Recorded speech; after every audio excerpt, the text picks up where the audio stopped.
நம்ம குடும்பத்துக்குள்ள நடக்கிற மிகப்பெரிய கொண்டாட்டமே கல்யாணம் தான். ஆனா எல்லா கல்யாணமும் கொண்டாட்டத்துக்கு நடுவுல நடக்கிறது இல்ல.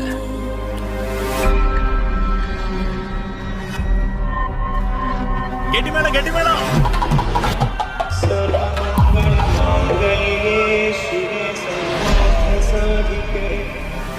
என் அம்மாவை ஏமாத்தி என் கழுத்துல வேணா நீ தாலி கட்டலாம். ஒரு நாளும் நான் உன் கூட சேர்ந்து வாழ மாட்டேன். உன்னோட வாழ்க்கை, உன் அம்மாவோட கௌரவம், இதுக்காக தான் இந்த கல்யாணத்துக்கே நான் ஒத்துக்கிட்டேன்.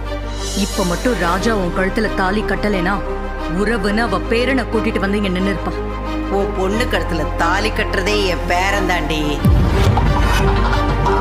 சாமுண்டீஸ்வரி நடக்கவே கூடாதுன்னு நினைச்ச கல்யாணம் நடந்துடுச்சு. இவங்க எல்லார் மனசுக்குள்ளேயும் இருக்கிற உண்மை ஒரு நாள் வெடிக்கத்தான் போகுது. இந்த குடும்பத்தை நான் நிச்சயமா ஒண்ணு சேர்ப்பேன்.